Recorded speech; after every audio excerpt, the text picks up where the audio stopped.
अस्सलाम वालेकुम व्यूअर्स, मैं हूं समीना पाशा। उम्मीद है आप लोग खैरियत से होंगे। व्यूअर्स, 3-4 अहम खबरें इस व्लॉग में आपके साथ डिस्कस करूंगी। एक तो खबर बड़ी इंटरेस्टिंग है जनाब सियासी महाज से कि जहां पर PMLN और MQM का इत्तेहाद हो गया है और इंतखाब मिलकर लड़ने का ऐलान भी कर दिया गया है। ये क्या मामला है, सिंध की तरफ से क्या खबर आ रही है, बड़ी इंपॉर्टेंट डेवलपमेंट्स हैं और कुछ मेरा एनालिसिस भी वो आपके साथ शेयर करूंगी। फिर जनाब इमरान खान साहब के हवाले से बड़ी इंपॉर्टेंट डेवलपमेंट्स हैं कि एक जानिब नैब के केस में उन्होंने ये ऐलान किया है कि वो खुद ये केस लड़ेंगे और सुप्रीम कोर्ट जाएंगे। तो ये एक बड़ी इंटरेस्टिंग मूव है इमरान खान साहब की तरफ से कि उन्होंने सुप्रीम कोर्ट की ऑफर पर एक वो बॉल खेल दी अब कि अब कैच करने वालों को समझ नहीं आ रहा कि अगर वो कैच करते हैं तो वो फिर जब कैच करने के बाद देखेंगे तो जो उनका पैर है वो बाउंड्री लाइन के बाहर होगा तो फिर वो छक्का करार दे दिया जाएगा। और अगर वो उसको ड्रॉप कर देते हैं, उसको पकड़ने की कोशिश नहीं करते, तो फिर ये होगा कि वो एक बाउंड्री फिर भी हो जाएगी, या तो छक्का हो जाएगा या चौका हो जाएगा। तो वो जो हवा में अब बॉल है उसका करना क्या है ये समझ नहीं उनको आ रही। ये मैं क्यों कह रही हूँ, ये सारी कहानी मैं आपके सामने अभी रख दूंगी। एक बड़ा इंटरेस्टिंग पोल है जो नून लीग ने डिलीट किया, इसकी कहानी भी आपके साथ शेयर करेंगे क्यों डिलीट किया नून लीग ने ये पोल, जो कि उन्होंने अपने ऑफिशियल डिजिटल अकाउंट से कंडक्ट किया था। और फिर जो बैरूनी प्रेशर की बात मैंने आपको की थी पिछले व्लॉग में, मैंने आपको बताया था कि किस तरह से सऊदीया और चाइना की तरफ से ये दबाव है, तो किस तरह इमरान खान के लिए एक रास्ता बनता नज़र आ रहा है, एक दबाव बढ़ता नज़र आ रहा है कि भाई लेवल प्लेइंग फील्ड दो, इमरान को जेल से बाहर निकालो, उसको इलेक्शन लड़ने दो, उसको अवाम के पास जाने दो और अवाम को अपना फैसला सुनाने दो। ये कैसे खुद ब खुद रास्ता बन रहा है, किस तरह इसका प्रेशर बन रहा है, ये मैं आपके सामने कुछ अपनी एक इनसाइड इन्फॉर्मेशन भी और कुछ अपना एनालिसिस भी शेयर करूंगी इसी व्लॉग में। आपसे रिक्वेस्ट है कि अगर आपने अभी तक चैनल को सब्सक्राइब नहीं किया तो सब्सक्राइब कर लें। कप्तान की तरफ तो मैं जनाब आती हूँ, बड़ी इंपॉर्टेंट इनके बारे में डेवलपमेंट्स हैं, लेकिन ज़रा नून लीग की पहले थोड़ी सी जो पॉलिटिकल मूव्स हैं उनके बारे में बात हो जाए। अंदर से नून लीग इस वक्त बड़ी परेशान है, टूटी पड़ी है, तकिया पूरा का पूरा इस्टेब्लिशमेंट पर है। कोशिश ये है कि उनसे फरमाइशें की जाएं और अब इसी ताज़ा फरमाइश के नतीजे में कल हमने एक आपने डेवलपमेंट देखी थी 2-3 दिन कबल के जो बशीर मेमन साहब हैं, जो पहले DGIFIA हुआ करते थे, वो जाकर मिलते हैं पीर पगारा साहब से। और उसके बाद आज बड़ी इंटरेस्टिंग डेवलपमेंट होती है कि MQM का वफ्द जो है वो आ जाता है नवाज शरीफ साहब से मिलने के लिए और वो लाहौर आकर उनसे मुलाकात करता है, जिसमें खालिद मकबूल सिद्दीकी साहब, फारूक सत्तार साहब, दीगर जो अहम रहनुमा हैं MQM के वो भी शामिल थे। और फिर ये मुलाकात थोड़ी देर की होती है और उसके फ़ौरन बाद एक ऐलान हो जाता है कि जी हम तो इंतखाब ही मिलकर लड़ेंगे। इतनी मोहब्बत हो गई है 1 घंटे की मुलाकात में कि जी अब तो हमारा एक दूसरे के बगैर गुजारा ही नहीं है और हम तो जनाब मिलकर इत्तेहाद लड़ेंगे। तो ये सारी कहानी क्या है? ये बड़ी सिंपल कहानी है। कहानी ये है कि पीपल्स पार्टी को भी सिंध में टफ टाइम देना है और इसके लिए अब PMLN ने कुछ फरमाइश भी की है कि जी हम तो सिर्फ पंजाब तक महदूद होकर रह गए हैं, तो हमारे लिए जो स्पेक्ट्रम है वो थोड़ा सा वसी किया जाए, हमारा मैदान ज़रा खुला किया जाए, हमें सिंध में भी अच्छी खासी रिप्रेजेंटेशन दिलाई जाए। और उधर जरदारी साहब को भी थोड़ा सा वो भी अक्सर बात करते हैं, इधर उधर होने की कोशिश करते हैं पॉलिसी से, तो भाई उनको भी ज़रा थोड़ा सा टाइट करना है, तो उसके लिए भी कुछ बंदोबस्त अच्छा है कि ज़रूरी है। तो अब जो डेवलपमेंट बनती नज़र आ रही है वो ऐसे कि कोशिश ये है कि MQM और GDA को नून लीग के साथ मिलाकर सिंध में पीपल्स पार्टी को एक टफ टाइम दिया जाए और जाहिर है कि वो पीपल्स पार्टी को भी एक टफ टाइम देने की कोशिश, PTI को भी टफ टाइम देने की कोशिश है। और उसके साथ क्योंकि MQM ये चाहती है कि शहरी इलाकों में उसको हिस्सा ज़्यादा मिल जाए, नून भी चाहती है कि उसका सिंध में हिस्सा चाहे देही में हो चाहे शहरी में हो, कुछ ना कुछ उन्हें हिस्सा ज़रूर मिले और PTI और पीपल्स पार्टी को सिंध में थोड़ा महदूद किया जाए। अब ये सारी कहानी जो है ये फरमाइशी प्रोग्राम भी है PMLN का और इस्टेब्लिशमेंट और PMLN की मुश्तरका ज़रूरत भी दिखाई देती है। इसी वजह से अब जो रिवायती घोड़े हैं उनके यानी MQM, उनको तो फ़ौरन ही नून लीग के साथ मिला दिया गया है। अब इससे फ़ायदा क्या होगा ये बड़ा इंटरेस्टिंग है। देखिए, या तो ये हो ना कि MQM वहाँ पर बड़ी कोई स्ट्रॉन्ग पोजीशन में है और जैसे ही MQM नून से मिलेगी तो नून में भी एक नई जान पड़ जाएगी सिंध के अंदर, तो फिर तो कुछ समझ में आती है बात कि चले भाई एक स्ट्रॉन्ग आपको सहारा मिल गया। एमक्यूएम की तो अपनी पोजीशन ये है कि वो खुद अपनी नशिस्तें बड़ी मुश्किल से बचा पाएगी, अगर बचाई गई तो। अगर वो बचा भी लेगी तो उसकी दो तीन ही वजूहात होंगी। एक तो ज़ाहिर है कि पीटीआई का जो वहाँ पर सिंध में इस वक्त हाल है वो कोई इतना अच्छा नहीं है, और इस वक्त वहाँ पर कोई ख़ास तंजीम साजी भी नज़र नहीं आती।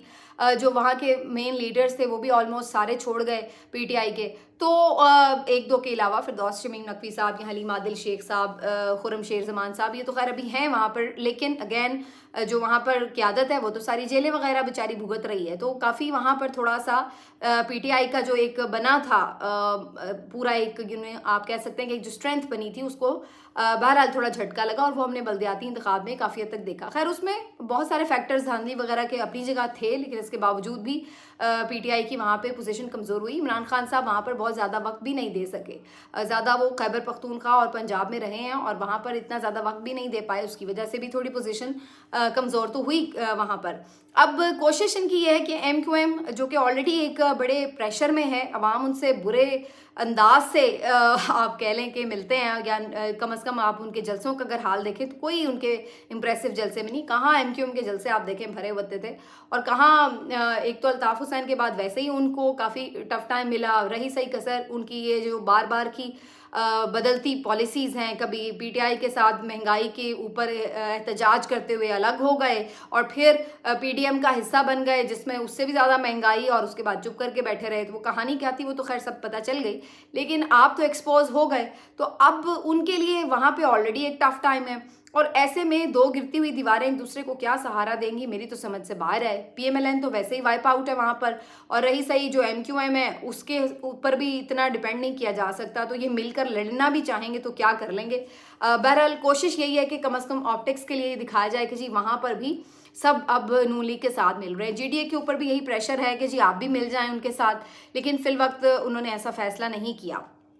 अब देखने की बात यह है कि बशीर मेमन साहब जो कि सिंध के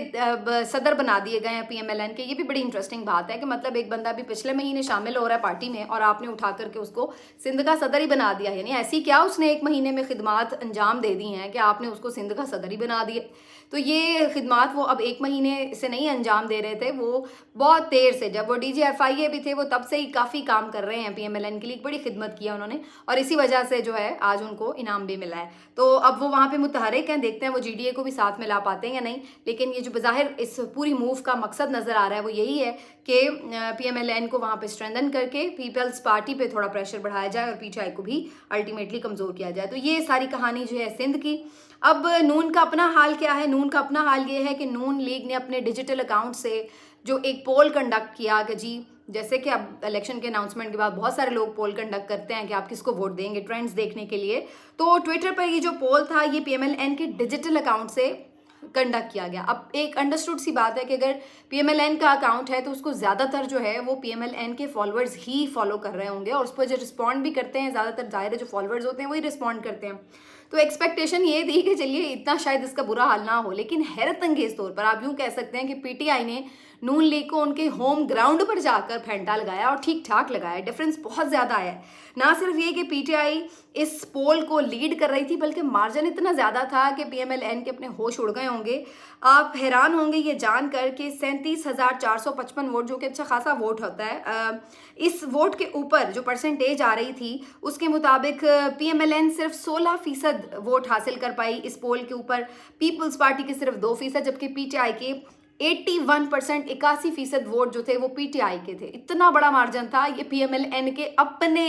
डिजिटल मीडिया अकाउंट ऑफिशियल जो पोल कंडक्ट हुआ है उसके ऊपर ये हालात थे। तो आप इससे अंदाज़ा लगा लें कि क्या है। और उसके बाद अभी हालांकि 5 घंटे तकरीबन थे पड़े हुए इस पोल के, लेकिन फिर इस पोल को डिलीट कर दिया गया क्योंकि अब ये इस काबिल नहीं रहा था कि इसको मज़ीद शो किया जाता पब्लिक में कि जी ये हमारी पॉपुलैरिटी का आलम है कि हमें होम ग्राउंड पर आकर पीटीआई ने इस तरह बुरी तरह शिकस्त दी है। तो ऐसी सूरत में आप इधर उधर जोड़ तोड़ कर लें, असल बात वही है कि पॉपुलैरिटी वही है जो आवाम की है। एक्सपोल वगैरह पे मैं ये ज़रूर कहती हूँ कि ज़ाहिर है ये पूरी आवाम की एक रिप्रेजेंटेशन तो नहीं होती, सब लोगों का ट्विटर अकाउंट तो बहरहाल नहीं है, ना सब लोग वोट कर रहे होते हैं, लेकिन एक ट्रेंड्स आपको जो है वो समझ में आना शुरू हो जाते हैं ये ट्विटर पोल से। और इसमें ज़ाहिर है ग्राउंड रियलिटी से आप चलें, अगर 5-10% का मार्जिन भी रख देंगे जी कुछ फ़र्क हो सकता है, तो इवन देन भी फ़र्क बहुत ज़्यादा है 81% और 16% का। अब एक और जो खबर है जी इमरान खान साहब के हवाले से, वो बड़ी इंपॉर्टेंट है। इमरान खान साहब को नैब तरमीम केस में सुप्रीम कोर्ट की तरफ से ये कहा गया कि आप बताएं अगर आप खुद पेश होना चाहते हैं इस केस के सिलसिले में। तो इमरान खान साहब ने उसके ऊपर, इस बॉल के ऊपर, ये समझ लें एक नो बॉल थी और उसके ऊपर इमरान खान साहब ने ऊंची शॉट खेल दी है। उन्होंने ना सिर्फ ये कहा है कि वो पेश होना चाहते हैं, खुद नुमाइंदगी करना चाहते हैं, उन्होंने कहा है मैं केस खुद लड़ूंगा। आज उनके जो वकील हैं उन्होंने मीडिया टॉक करते हुए ये बात कही है कि इमरान खान ने कहा है कि मैं ये केस खुद लड़ूंगा, मैं खुद रिस्पोंडेंट हूँगा इसमें, तो मैं खुद रिस्पोंडेंट बनना चाहता हूँ। उन्होंने बाकायदा इसका जवाब सुप्रीम कोर्ट को भिजवा दिया और कहा है कि इस सिलसिले में जो इंतजाम हैं उनको यकीनी बनाने के लिए जो हिदायत है वो की जाएं, क्योंकि वो खुद रिस्पोंडेंट बनना चाहते हैं। तो अब बड़ा इंटरेस्टिंग सिनेरियो कि वो पूरी इंतजामिया जो कि इमरान खान साहब को जेल से बाहर नहीं आने देना चाहती, अगर अब इस तरह की सिचुएशन बनती है तो अब फिर क्या होगा। जाहिर है कि सुप्रीम कोर्ट को तो ये कहना पड़ेगा कि आएँ भाई, आके केस अपना रिप्रेजेंट करें। और अगर इमरान खान को नहीं लाया जाता तो तब भी केस को कितना पेंडिंग कर सकते हैं आप, अगर पेंडिंग करेंगे तो तब भी मुश्किल है, क्योंकि फिर दोबारा नैब केसेस सारे बहाल हो जाते हैं। तो बड़ी मुश्किल में ऐसा लग रहा है कि ये सारी सिचुएशन जो है वो फंस गई है। लेकिन एक चीज़ ज़रूर की गई है कि इस तासुर को बज़ाहिर ऐसा लग रहा है कि जब ये खबर आ रही थी उसी दौरान एक खबर और आई जिसको इस खबर के साथ कनेक्ट करके देखना बड़ा ज़रूरी है। और वो खबर ये थी कि अडयाला जेल के बाहर से एक बम बरामद हुआ है और इस बम को फिर बाद में कामयाबी से डिफ्यूज़ भी कर दिया गया। तो इसकी फुटेज भी जो है वो सामने नज़र आ रही है, जो सोशल मीडिया पर काफ़ी वायरल है। तो अब इस बात को बहुत सारे लोग ज़ाहिर है मशकूक अंदाज से देख रहे हैं कि जैसे ही इमरान खान के बाहर निकलने की बात हो रही है या उन्होंने खुद पेश होने का कहा है, साथ ही ये खबर आ जाती है कि जी बाहर से बम बरामद हुआ है, ताकि ये तासुर दिया जा सके कि सिक्योरिटी के हालात इस काबिल नहीं है कि इमरान खान को बाहर लाया जा सके, उनकी जान को ख़तरा है, लिहाजा हम उनको बाहर नहीं ला सकते। तो ये वाली सुप्रीम कोर्ट में एक पूरी एविडेंस देने के लिए शायद ये कोई एक्सरसाइज की गई है। ये एक तासुर ज़रूर अलबत्ता पैदा हो रहा है, लेकिन ये बात अपनी जगह बड़ी इंपॉर्टेंट है कि अडयाला जेल के बाहर से अगर कोई बम बरामद हो रहा है तो इसको सीरियस भी लेना चाहिए, क्योंकि जाहिर सी बात है इमरान खान साहब भी वहाँ पर मौजूद हैं। वैसे तो दहशतगर्दी की लहर वैसे ही पूरे मुल्क में फैली हुई है, तो उससे इसलिए भी इसको नॉन सीरियस तो नहीं लिया जा सकता महज इस बुनियाद के ऊपर कि ये कोई साजिश ही होगी। लेकिन ये देखना ज़रूर होगा कि इसके पीछे क्या मुहर्रिकात थे। मेरा ख्याल है कि इसमें कोई मुश्किल भी नहीं है पता लगाना कि कौन ये बम रख गया, कैसे रख गया। जाहिर है कि ये जेल के बाहर मामलात हैं तो सीसीटीवी फुटेज भी होगी, इर्द गिर्द बड़ी सख्त सिक्योरिटी भी होगी, तो इसके ऊपर ज़रूर देखा जाना चाहिए। बाकी लोग ज़रूर बात कर रहे हैं कि उस फुटेज में नज़र आ रहा है कि बम डिफ्यूज़ हो रहा है और आसपास लोग जा रहे हैं जैसे कि कुछ हो ही नहीं रहा। तो कुछ सस्पिशियस सा ये मामला है जिसको इसी बात से जोड़ा जा रहा है कि शायद ये इमरान खान को जेल से बाहर ना निकालने के लिए एक पूरा प्लान करके कुछ एक्टिविटी की गई है। लेकिन मैं ये समझती हूँ कि इसको दोनों तरह से तहकीक होनी चाहिए। अब आ जाते हैं इस बात के ऊपर कि बाहर से जो प्रेशर बढ़ रहा है वो कितना इम्पॉर्टेंट होता चला जा रहा है। मैंने आपको बताया था चाइना की सफ़ीर की गुफ्तगू कि वो कहते हैं कि जी बिल्कुल जो है एक आपको साफ शफाफ इनेकाद की तरफ जाना चाहिए इंतखाबात के, ऐसे तो कोई फ़ायदा नहीं होगा। सऊदिया भी कुछ खामोश है इस मामले पर, वो भी कोई ज़्यादा वज़न नहीं डाल रहा है शरीफ फैमिली के लिए। और अब ख़बर ये भी आई है कि साउथ अफ्रीका के सफ़ीर जो हैं उन्होंने जब मुशाहिद हुसैन सैयद से मुलाकात की तो कल वो हामिद मीर साहब के प्रोग्राम में ये बात कह रहे थे कि उन्होंने भी इवन साउथ अफ्रीका के सफ़ीर ने भी इवन ये बात की है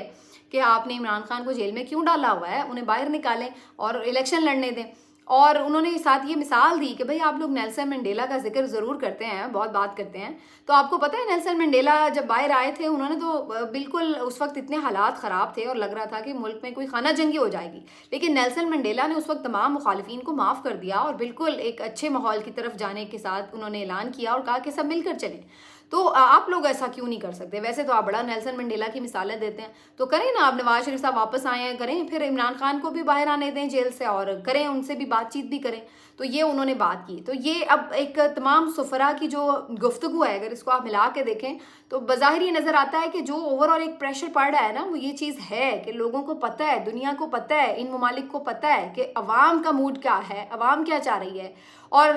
रियासत दूसरी तरफ उन्हें इमरान खान को आने नहीं देना चाहती। और इस ज़ोर आजमाई में होगा ये कि अगर ऐसा कोई जैसा तैसा इलेक्शन कराया जाएगा तो फिर उसके नतीजे में वो नताइज बरामद नहीं होंगे जो नताइज चाहिए कि एक स्टेबल गवर्नमेंट आए, मुल्क आगे बढ़े, चीज़ें देखी जाएँ, तो ये कैसे हो पाएगा। तो अब सारे इनको ये मशवरा दे रहे हैं कि भाई इमरान खान को बाहर आने दो और उसको इलेक्शन लड़ने दो, और इसके लिए एक प्रेशर जो है वो ज़ाहिर है इस गवर्नमेंट के ऊपर नज़र आता है। डोनाल्ड ट्रंप साहब की भी मेरी नज़र से एक वीडियो गुजरी है जिसपे डोनाल्ड ट्रंप जो साबिक अमरीकी सदर थे वो तक इमरान खान के बड़े मुतरफ नज़र आए मुझे, और उन्होंने कहा ये बात कि जी मेरे लिए तो बड़ा यादगार लम्हा था जब मेरी इमरान खान से मुलाकात हुई। तो आप अंदाज़ा लगाइए कि दुनिया का ताकतवर तरीन आदमी वक्त का, ज़ाहिर है अमरीकी सदर उस वक्त जो था वो सबसे दुनिया का पावरफुल आदमी था, और ताकतवर तरीन आदमी जो है वो पाकिस्तान के वज़ीर आज़म से मिलना अपना फ़ख्र महसूस करता है, उससे मुलाकात को वो एक यादगार लम्हा करार देता है, वो उसकी तारीफ़ करता है कि वो एक अजीम क्रिकेटर था, और उससे मिलना यकीनी तौर पर मेरे लिए बड़ा खुशगवार लम्हा था। और फिर वो तारीफ़ भी करता है, वो वाली तारीफ़ भी करता है कि जो बड़ी इमरान खान के मुखालिफिन को बुरी भी लगती है, कि वो बड़ा हैंडसम भी था। तो हैंडसम होने की जो तस्दीक है या जो तौसीक है वो ख़ुद अमरीकी सदर ने भी कर दी, साबिक अमरीकी सदर ने। तो डोनाल्ड ट्रंप की ये तारीफ़ को आप इतना लाइट ना लें कि जी वो भी कोई इमरान खान की बस एक महज जैसे एक पर्सनालिटी के क्रिज्मा में लोग बात कर जाते हैं इस तरह वो बात कर रहे हैं। आप इस चीज़ को भी देखिए कि अगर अमेरिका के भी हालात देखें, वहाँ पर जो बाइडन की जो मकबूलियत है वो काफ़ी ख़राब हो चुकी है, और लोग इस बात को बड़ा डिस्कस कर रहे हैं कि आने वाले इलेक्शंस में जो बाइडन के अलावा डोनाल्ड ट्रंप जो है वो भी दोबारा सदर मुंतखब होने की पोजीशन में आ सकते हैं। तो अब आप इस बात को अगर देखें कि एक तरफ डोनाल्ड ट्रंप अगर मुंतखब होकर आने की पोजीशन में हैं या इन्फ्लुएंस उनका वहाँ पर होता है अमरीकी इंतज़ामिया पर, तो दूसरी तरफ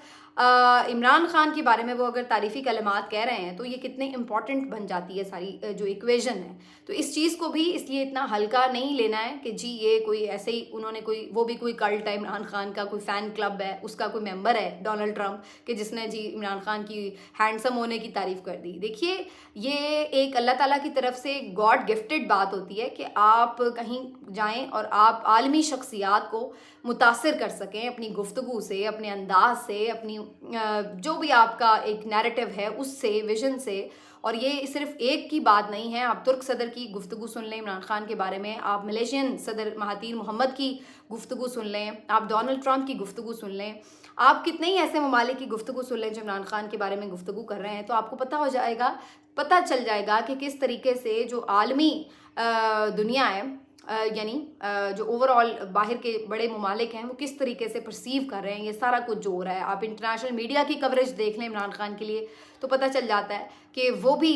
जिस तरीके से केसेस बनाए जा रहे हैं, जिस तरह उन्हें विक्टिमाइज़ किया जा रहा है, उसके ऊपर वो खुद भी ऑब्जर्व कर रहे हैं और वो जजमेंट्स दे रहे हैं, कमेंट कर रहे हैं और देख भी रहे हैं मामलात को कि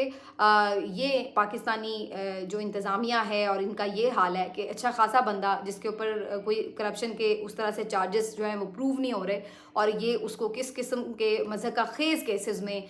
सज़ा देने पर तुले हुए हैं। तो ये सब बड़ा ऑब्वियस हो गया, और इसकी वजह से एक प्रेशर जो है वो मौजूदा सेटअप के ऊपर, इस्टेब्लिशमेंट के ऊपर, स्टेटस को के ऊपर बढ़ता हुआ महसूस हो रहा है। अब इसका रिजल्ट क्या निकलेगा, क्या फिर भी अपनी एक ज़द के ऊपर सब बढ़े रहेंगे, वो एक बात की बात है, लेकिन जो एक प्रेशर है वो बहरहाल है। ये नहीं आप कह सकते कि ये इतना ही आसान है इनके लिए सब करना। मिलते हैं आपसे अगले वीडियो में, अपना ख्याल रखिए, अल्लाह हाफ़िज़।